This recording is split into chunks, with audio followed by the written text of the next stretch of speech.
Delhi NCR में पुरानी गाड़ियों के लिए बड़ी राहत है। सीएक्यूएम का अहम फैसला, दिल्ली में पुराने वाहनों को मिलता रहेगा ईंधन। दिल्ली में 31 अक्टूबर तक ये ईंधन मिलता रहेगा। सीएक्यूएम ने दिल्ली सरकार के साथ मिलकर ये फैसला लिया है।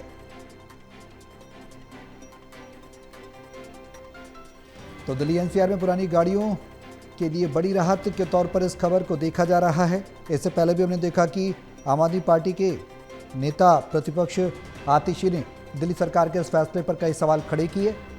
उन्होंने कहा कि दिल्ली में जो 62 लाख वाहन हैं उनको अपनी मनमानी के चलते साइडलाइन करके बड़ा घोटाला कर रही है, ये आरोप उन्होंने लगाए हैं। और उन्होंने ये भी कहा कि कुछ लोग ऐसे हैं जो मिडिल क्लास के हैं, उनके पास पुराने वाहन हैं, कुछ लोग बुजुर्ग तबके के हैं, उनके पास पुराने वाहन हैं। वो आवाजाही के लिए, घर से मार्केट तक जाने के लिए, आने के लिए उन वाहनों का इस्तेमाल करते हैं। लेकिन दिल्ली सरकार के इस फैसले के बाद बड़े स्तर पर लोग प्रभावित होंगे। दिल्ली सरकार ने बिना सोचे समझे ये फैसला लिया और उसके बाद ये बड़ी राहत देखी जा रही है।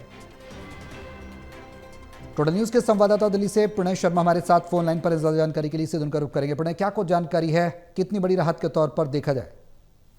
बिल्कुल, देखिए, आज एक महत्वपूर्ण बैठक हुई और उस बैठक में इस बात को लेकर पूरी तरीके से कोई भी अब संशय नहीं है कि जो पॉलिसी थी, नो फ्यूल पॉलिसी, उस पर फिलहाल जो रोक है वो लग गई है और एंड ऑफ लाइफ व्हीकल्स जो थे उन्हें 1 नवंबर तक जो फ्यूल मिलता है पेट्रोल पंप पर वो लगातार जारी रहेगा। इस पर बैन लग गया था, सीक्यूएम की तरफ से बैन लगा दिया गया था, लेकिन अब एक बड़ी जो राहत है वो मिलती हुई यहाँ पर नजर आ रही है। और ये भी इस बैठक में इस पर भी फैसला लिया है कि अब जो नियम लागू किया जाएगा एंड ऑफ लाइफ व्हीकल्स पर, वो सिर्फ दिल्ली नहीं बल्कि एनसीआर के जिलों के साथ को लागू किया जाएगा। एनसीआर के 5 जिलों को इसमें जोड़ा जाएगा और दिल्ली के साथ साथ वहां भी से लागू होगा। लेकिन फिलहाल 1 नवंबर तक के लिए इस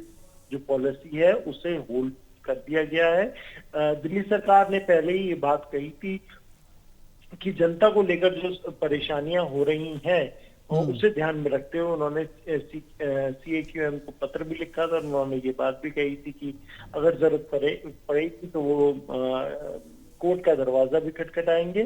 तो अब ये फैसला लिया गया आज जो बैठक हुई उसमें कि जो एंड ऑफ लाइफ वाहन है उन पर जो प्रतिबंध वाला नियम था वो 1 नवंबर से लागू होगा। 1 नवंबर तक जो राहत है वो मिली है और तब तक ये जो वाहन है उन्हें पेट्रोल डीजल मिलता रहेगा। चलिए, बहुत शुक्रिया प्रणय तमाम जानकारी साझा करने के लिए।